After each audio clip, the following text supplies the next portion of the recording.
Good evening, everyone. A warm welcome to this session. This is Rashmi from Great HR and today's moderator of this session. So I welcome you all to our third thought leadership webinar, Great HR Meets. So as you all know, the topic for today is the Great Resignation, reasons and lessons. Well, before we talk about this, let me give you a few general instructions on how the session goes on.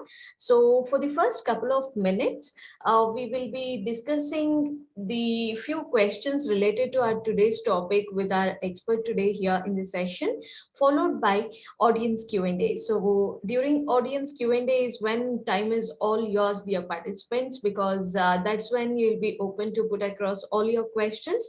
So please feel free to put across all your questions in the Q&A option of Zoom control panel. And we will be more than happy to take it up here and try and get the answer from our experts today. And also currently the session is being recorded. So once the session is done, the same recording will be shared with all of you soon. So if happens to miss out on any part of our today's session, do not worry, we have got you covered. So on this note, let's begin our today's session.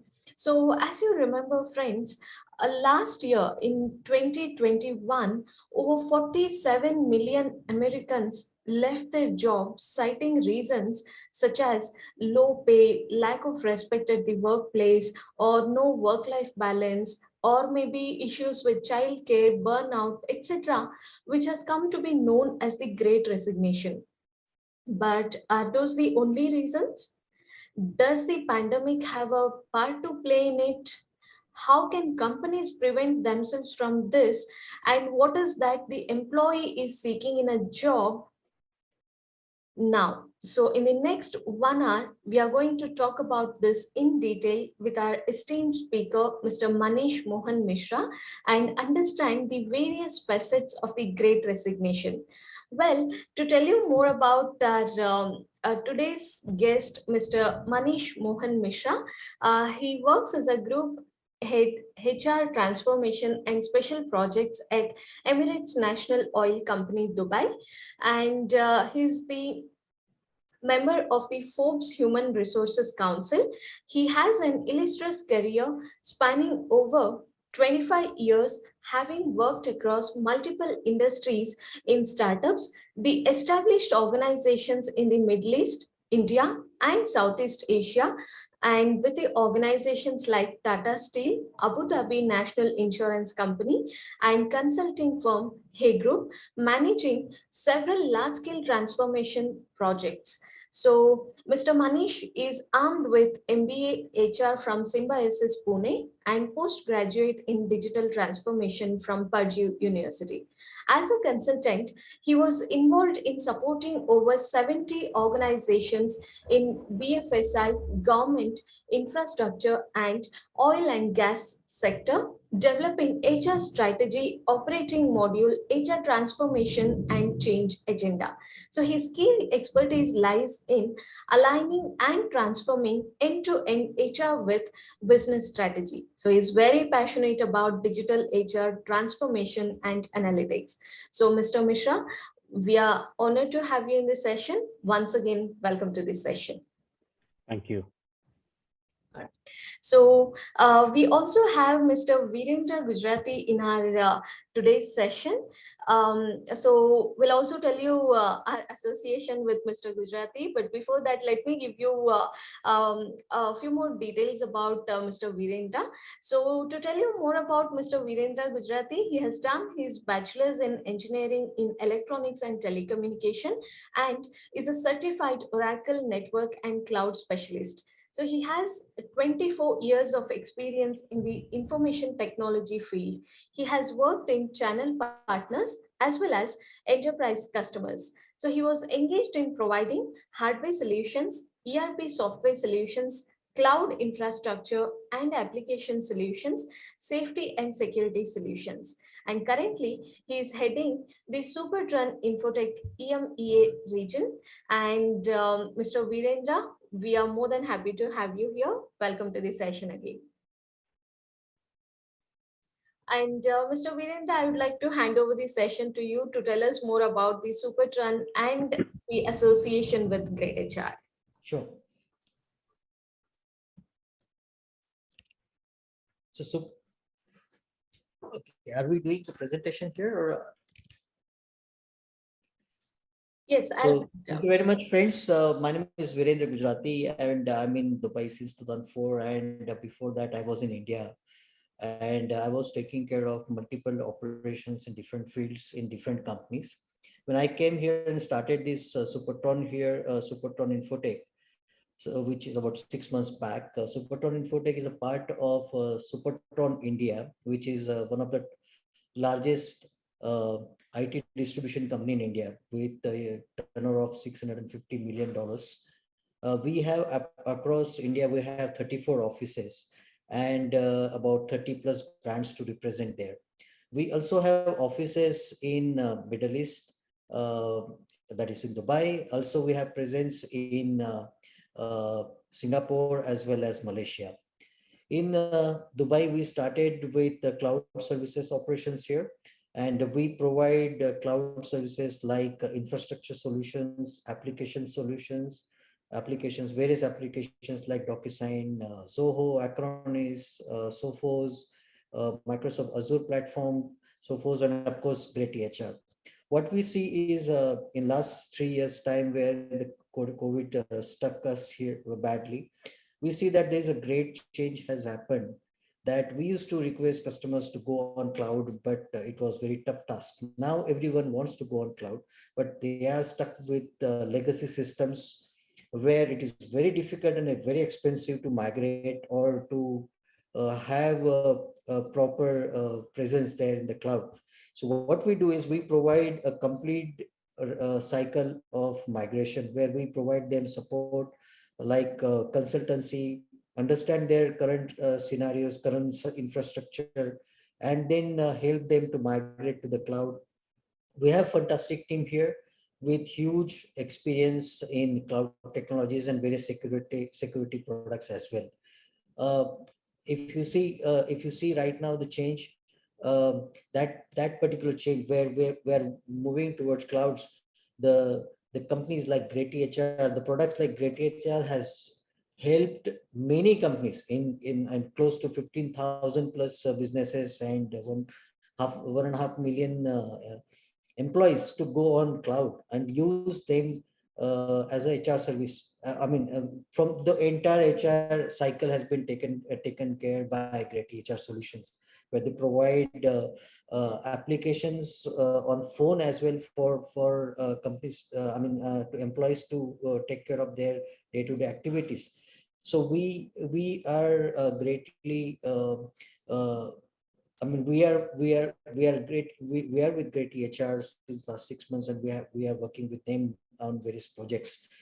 To take this particular journey of Great EHR, I would like my colleague Syed to take over and provide the insights on Great EHR.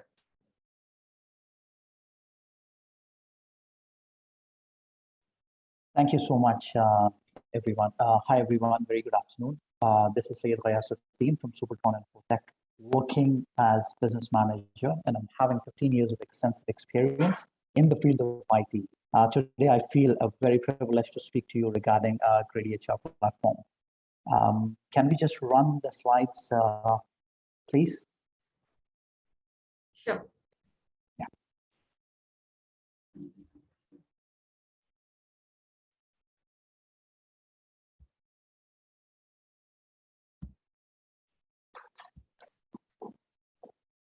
Thank you.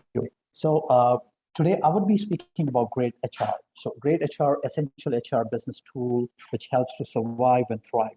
So can we move on to the next slide? Yeah. And Great HR platform automates HR processes and empowers employee self-service, getting all around productivity and engaged employees, the crucial ingredients for growth. As you see, we have more than 15,000 plus companies who are using Great HR platform, and 1.5 million payslips have been processed using greytHR every single month. We are into the HR and payroll business since last 25 years.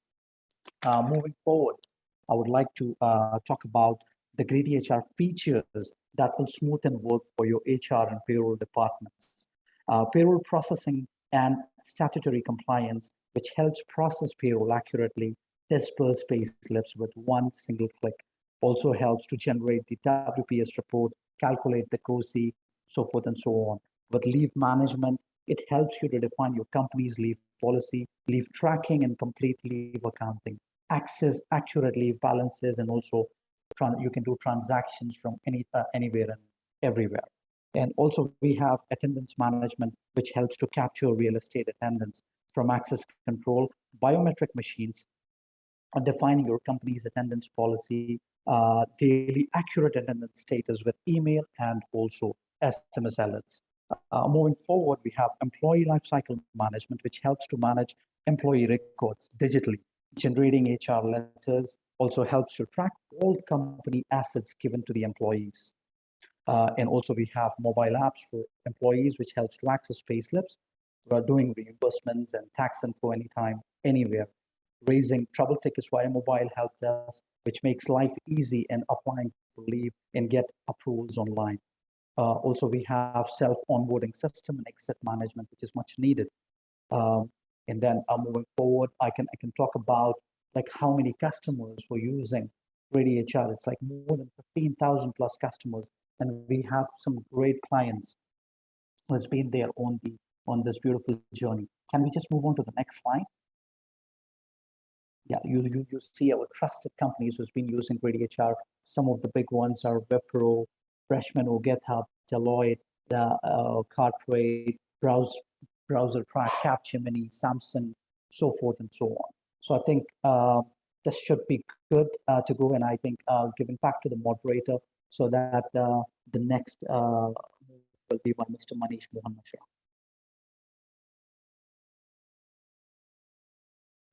Yeah, thank you so much, Mr. Virendra, Mr. Saeed, for the wonderful presentation. So now moving forward, we will continue with our discussions on today's topic with Mr. Manish. Manish, with your permission, shall we start the discussion now? The floor is absolutely yours. Thank you so much. So, Mr. Manish, my first question to you when it comes to this today's topic, the Great Resignation Syndrome, reasons and lessons. So, did we see this Great Resignation coming, or was it something nobody would have ever predicted? Well, I'll put it this way. The term Great Resignation was coined in late 2020, early 2021 by Anthony Klotz, a professor in the University of Texas. So definitely somebody saw it. Or is it something that cannot be predicted? Well, I do not agree with that. See, if we understand how the labor data, how the labor market data is collected, published, we will realize that almost every government captures what kind of job opportunities are existing in their countries. They also look at unemployment, growth in employment, because these are of national interest and importance. So effectively, every government captures what is the number of job openings, how many people have applied, how many people have moved, how many people are getting better jobs, what are the kind of movements. So today, these kind of labor analytics are available. So in that sense, to say, would it be difficult or to predict if there is a Great Resignation happening, I would say no. It can be predicted. And I think that's probably how this professor also was probably analyzing some kind of a data. And he came up and he saw trends emerging, which talked about large number of people quitting their jobs. And he coined it as the Great Resignation. Of course, he didn't specify what would happen there. But I think the trend was picked up, and rightly so. And we have seen what it has done to the world from there on. All right. So in that case, Manish, I'll just roll back to the time a bit. So earlier people would always play it safe. In a sense, they would not take risks or challenges and put themselves through anything in order to keep their job. But the Great Resignation has proved that things have changed now, right? So what do you think are the reason for that? Like, was pandemic the catalyst here?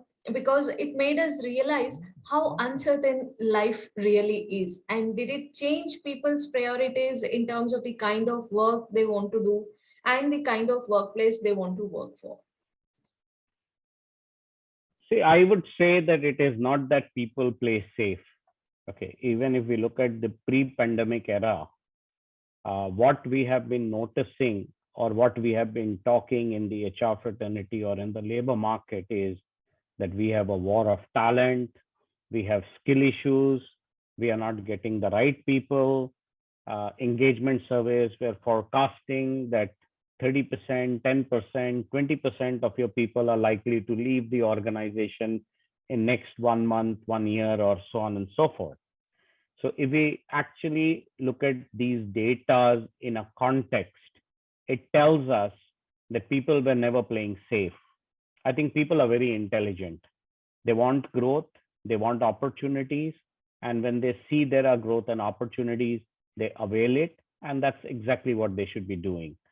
So the war of talent, the movement of people has always been there. I mean, if we look at certain industries, we have seen continuously over 5 years or 6 years, they have around 30% turnover. So that tells that movement of people has always been there. So I would not say that this is something out of the blue that has come up. What has happened is, if we look at the context of the pandemic, what happened is everything turned around for organizations, for the employee, and for the businesses. We were suddenly faced with a crisis which nobody had ever anticipated, nobody had thought. We had never thought that businesses, which we would say would do great, were dead. We had never imagined that new businesses will emerge. And of course, when we look at from people's perspective, what came out is suddenly everybody was first looking at well-being. Life became very critical. Job became second. I think the shift that has happened because of the pandemic is this realization. This realization that life and well-being is more important than what we do for a job or what we do just for a living. I think that shift in the whole mindset, approach, or the feeling has led people to start to look at everything in a new perspective. Now, this is exactly the time when the companies had a very difficult time. They had to go for redundancies, the businesses closed. So when people were fighting for their lives, their survival, and their well-being, the companies had no choice but to fire or reorganize themselves. This probably has resulted into the second shift, which is the bonding, the sense of security, the sense of belongingness that the people were expecting from their companies, their employers, probably was shaken. So on one side, the importance of life, the importance of well-being took the forefront than the job. My identity was no more about my job. My identity became my life. Have life first. Second, my employer-employee relationship probably took a new definition. Some employers did very well. Some employers did not manage this very, very well. And I think both of these factors, if I look at it, is simply related to emotion. It is related to psyche, and it goes into your genes. Now, there was a third factor that has happened. While the pandemic, people went through this phase, it was a bad phase.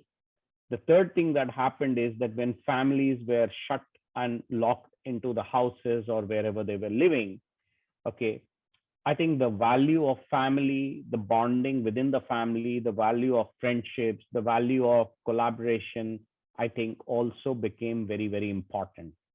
And I would say all of these three are life-changing events which changed the way people think, the way people were looking at work, the way the people started to look at relationships.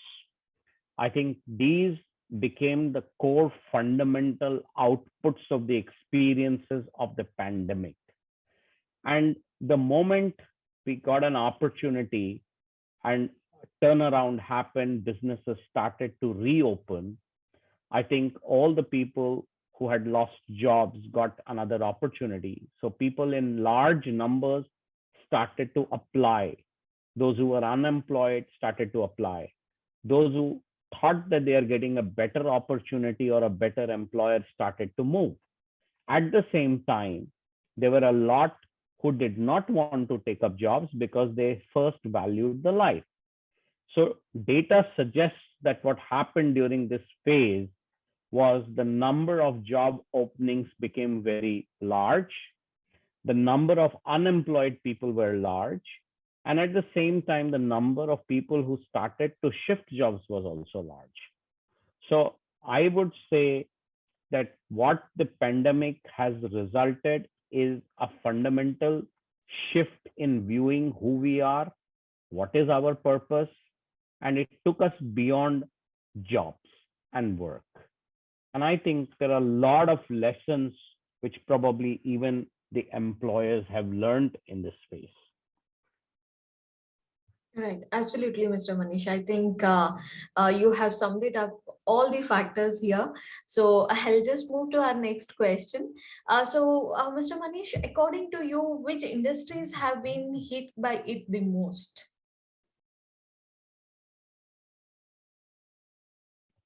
Okay. If we look at from an industry perspective, I think there are two important things to look at. Those industries where location and time of delivery of your product and services was close. That means both the buyer and the seller were close together. I think those were hit the most. So when you look at a restaurant, when you look at a retail chain, so those were the kind of industries which got hit very, very badly. The second kind of industries which got very badly hit, and if we go by numbers, it is the healthcare. I think one of the reasons why healthcare saw or has seen or is continuing to see exodus or trends of great resignation is because of the burnout factor. This 18-20 months have taken toll on people, and really we should pay we should really appreciate what the healthcare professionals did to save lives. But then, of course, there was a fatigue factor, there is a burnout factor, and people, this also caused a lot of distress. And I think that's probably all the reasons which has driven a lot of people from the healthcare sector. IT sector has seen a huge shift because on one side, companies had to become online almost immediately. Before the pandemic, we were already talking about digital and digital world. So the opportunities for IT people were coming, growing. Data scientists were in demand. I think post the pandemic or during the pandemic, I think Vijay was mentioning a lot of companies started to move in from, Virendra was mentioning that a lot of companies moved in from on-premise to cloud systems. That has created opportunities. So I think IT sector is the third one where I would say a lot of turnaround or turnover of people has happened. So it has to do with proximity, it has to do with time. Those industries which are not dependent on time or location, for example, a Netflix streaming services, it has probably grown and it will probably grow if a situation like this comes in. Right, absolutely, Mr. Manish. So Manish, while we talk about the various industries who have got affected and the people, what led people towards the resignation, there's another set of people here.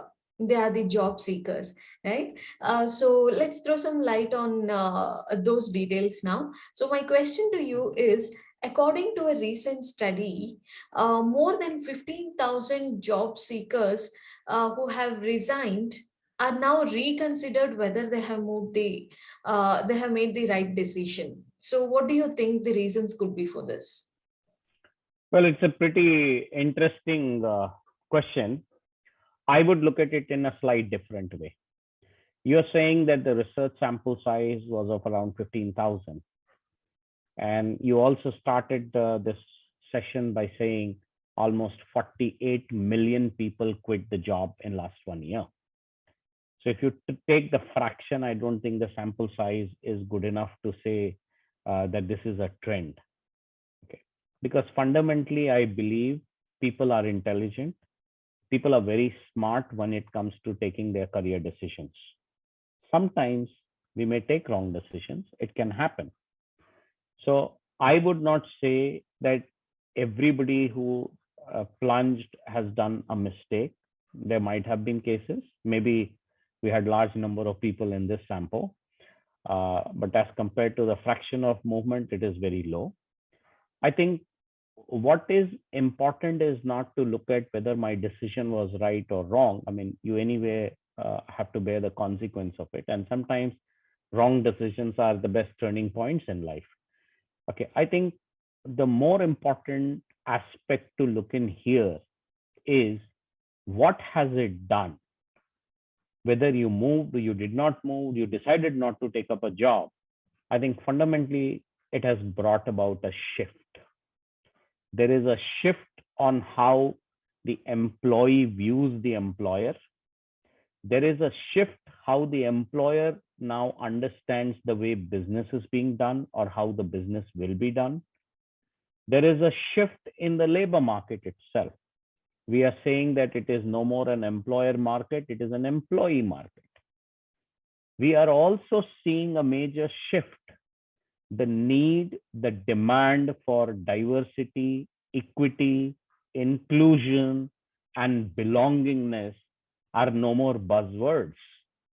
These shifts are practical, these shifts are real, and I think these shifts are setting up the tone for what we have been calling as the new future of work. I think it is no more about talking about, it is already here. It is all about how fast we accept and adapt to the new world and the new ways of doing business. So I think more important is to understand the shift and learn how we can adapt, move forward, and thrive while the disruption continues to happen. Sure, Manish. So in that case, Manish, what do you think? Like, what do employees want from their workforce in the Middle East? Well, if you ask me, uh, the expectation which employees have from their employers, or even vice versa, if I look at it, there are certain fundamental which does not change in the world of work. And I don't think it is going to change in any era. The expectations everybody probably has starts with the word respect. So the employer expects respect, the employee also expects respect. Everybody wants to feel pride. Everybody wants to have that trust. Everybody wants to see that my employer or employee is getting recognized. There are opportunities for growth. There are opportunities to learn. There are opportunities to collaborate. I think that what has emerged is the inclusion, the well-being. I think these are the factors which have become more important. But fundamentally, I do not see anything has shifted. It is certain factors, certain things will become more dominant. And I think we will have to start to look at each of these in the fresh perspective, because my circumstances have changed. The fundamentals of what the employee wants or what the employer wants hasn't changed. Yes, we may talk about flexibility of working is being provided now. it was not happening earlier, but employees always wanted flexibility. Today it is happening. So the fundamentals of pride, trust, respect, growth, learning, opportunities remains the same. We have to find better answers on how to deal with these. And I think this brings to a new era where one size fits all is going to die. And it is going to be an era of personalization, an era of real trust, no more talks about trust. I think those are the factors which are coming up very, very dominantly, and these will be the drivers of business. Talent is, I think the pandemic has proven that talent is your ultimate weapon for winning the war in the business world. I think this is going to come up more because having different kind of talents is a possibility today. It could be a remote worker, it could be a part-time worker, and you have to start to give respect. Unfortunately, for example, contingent workforce was never given any due respect in the companies. We just use them to deliver services or products. But now you will have to really focus on their growth, their engagement, and their recognition. So I think the fundamental remains the same. The how we do and what we do will have to shift if we have to remain in businesses. Right. Very well said, Mr. Manish. Especially the points like the companies offering the flexibility and the employees expecting it from the companies, and also the respect which anybody in the industry would need for. Like he or she may not ask for it, but it is given. So that is very important. So you have rightly pointed it out. And also, this leads to my next question, which is, what are the strategies the company need to adopt right now to prevent themselves from this great resignation syndrome, according to you? I think companies have a bigger challenge than just dealing with great resignation. I think companies need to be prudent enough to start to understand that the business world and the business environment has been changing in last 5 to 7, 8 years. The rate of change, the rate of acceleration has become dramatic and is growing at a much faster pace than what everybody is thinking. It is no more about a change. It is a fundamental shift in the nature of your being. The businesses, it's like giving an example, a larva turning into a butterfly. It's not about a change. It is a metamorphosis. It is a transformation. So businesses today have a challenge in metamorphosizing themselves. They have to start to look at new ways of doing business. Businesses have to start to looking at new markets, new ways of delivering products and services on one side of the whole thing. They have to also start to look at the other aspects which we are talking about, what leads to great resignation. So great resignations are caused by the work itself. So I see organizations have challenges in redefining work. Work is not going to remain the way we have seen work to be. And work always meant a place to go and deliver something. I think it shifts from a place to go to what we do and to maximize the potential of the people. So businesses will have to start to change this with technology. What technology can do to work, I think jobs will appear, jobs will disappear, jobs will get changed, new jobs will emerge on one side of it. Your workplace is no more going to be a physical workplace. Your workplace will become a combination of physical, virtual, to any kind, to almost mobile, remote, whatever you talk about. Your workforce is not going to remain the same. Your workforce, while we have had multicultural, multi-generational workforces, now your workforces will be gig. I foresee your FTEs might decrease. You will have a larger chunk in terms of percentage growth of gig, contingent, freelancer workforce. We will start to see more of machines in the workforce. we will start to see more of man-machine collaboration. So I think what this means fundamentally is that the businesses have to relook at their strategies, businesses have to relook at their operating model, the businesses have to rethink how they are going to work and manage people.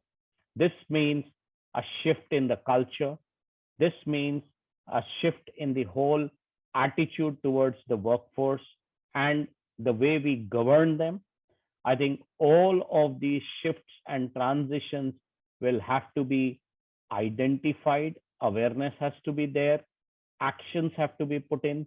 Some of these will be experiments. Some will fail. Some will move. But the essence of all of these, while technology will be one key driver or enabler, is going to be the fundamentals of pride, respect, collaboration, growth. If you are able to create this, I think you will survive.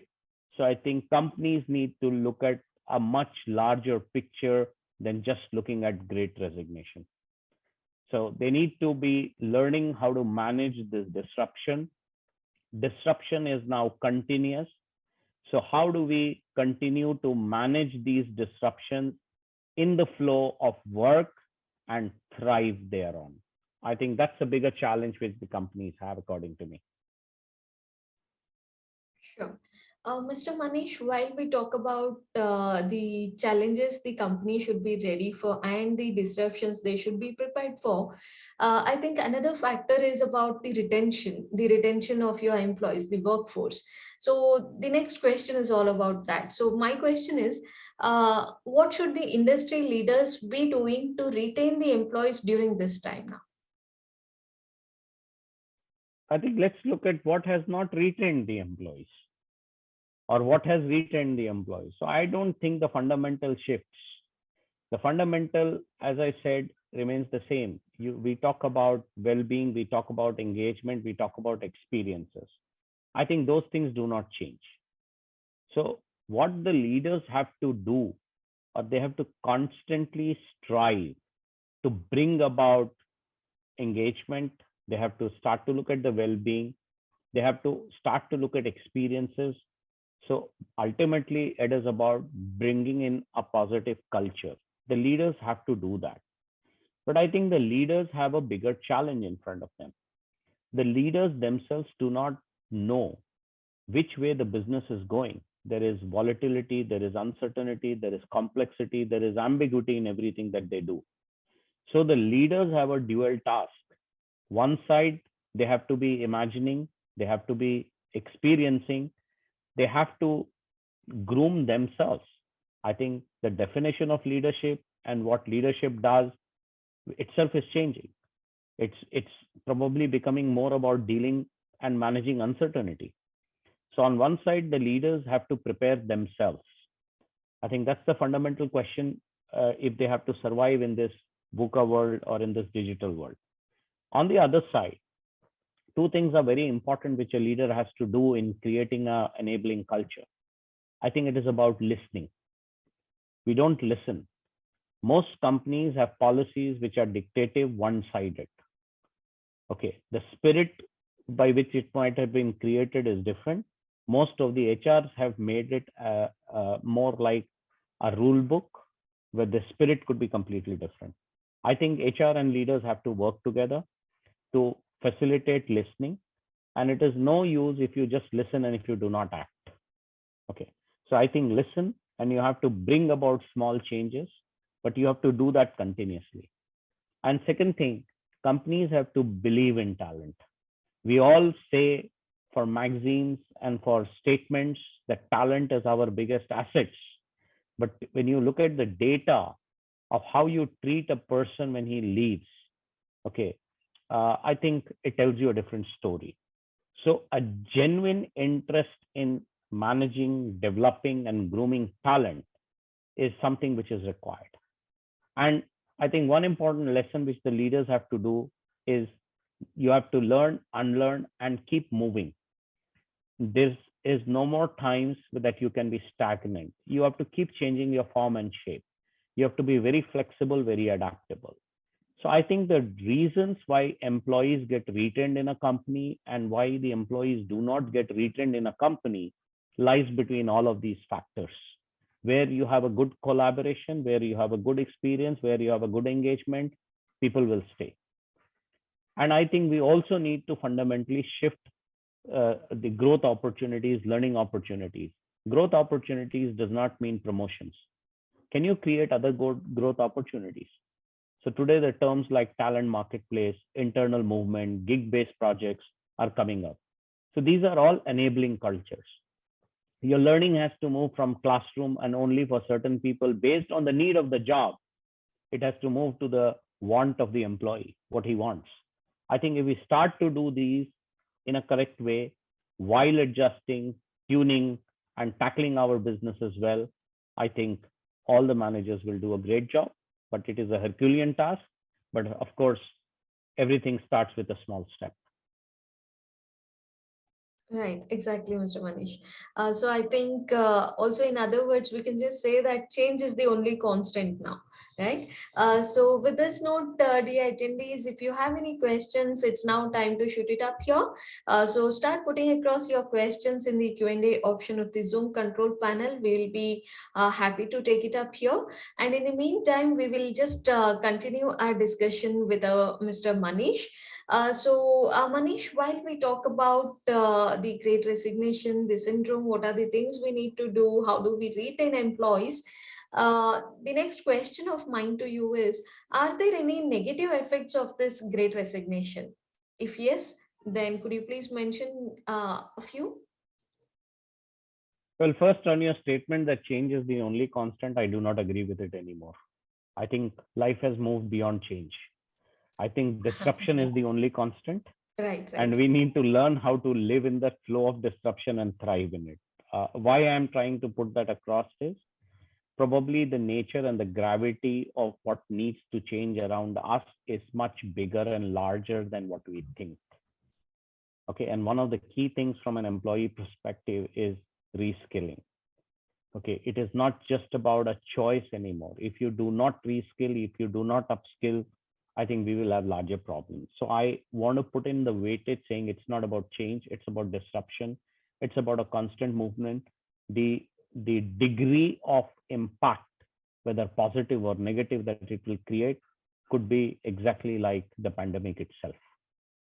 Okay, and that is precisely why I would say change is a constant, is an outdated term. We are talking about not just 220 volts, we are probably talking about 1000 volts.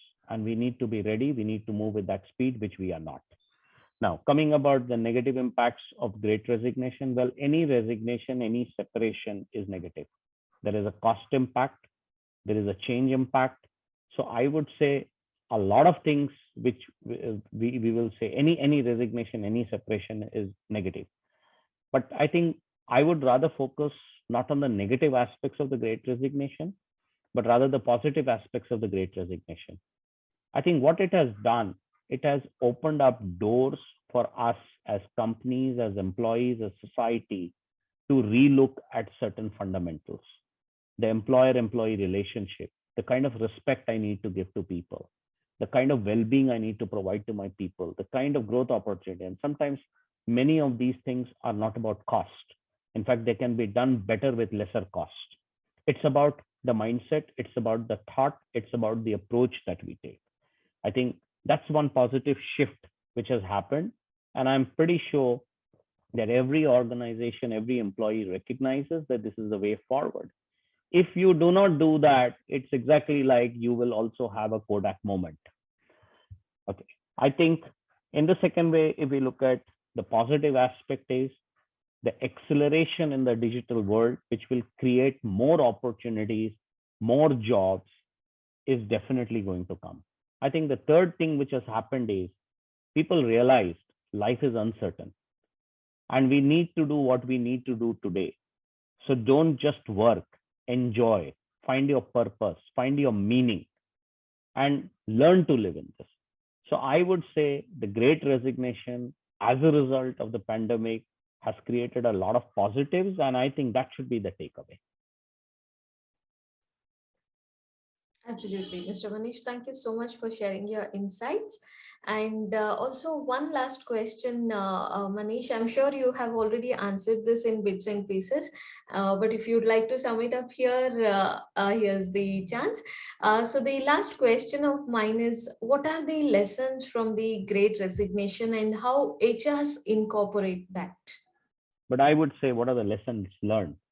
I would say, let's start to understand one thing. Lessons will keep coming every day, every time we have to learn. It's time to act.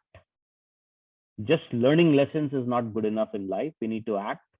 And it is no more about the future of work or the future of the new future of work, as everybody has been calling. I think it is the now of work. So the future of work has become the now of work. The time has come to see what companies have learned, put practices, let go of the old ways. Okay, take a leap in faith. There will be failures, there will be experiments. It is a journey. And if we keep adapting this journey, I'm sure everybody will thrive and they will fly beyond the skies. So there is no limit. So I would say it's about now. It's no more about future. And I think it is about action. It is not about lessons. Sure, Mr. Manish. So thank you so much for sharing all the insights. And dear attendees, I don't see any questions coming from your end. So I'm assuming that we are good to wind up the session for today. So on this note, I would like to thank everyone for attending the session, especially our guest and the expert speaker today, Mr. Manish and Mr. Virendra Gujarati, and also Mr. Saeed for the wonderful presentation. And I'm sure our attendees have gained a lot of insights from the information shared here, and we'll be looking forward to see you in the upcoming sessions. And also, dear attendees, if you have any queries regarding our session, you can always reach out to us on the email which is shown on the screen. That is yasir.arafat@greatip.com. So please feel free to reach out to us for any queries. And once again, the recording will be shared with all of you soon. So not to worry, you can sit back, relax, and enjoy your work. So see you again soon. Till then, have a great time. Thank you.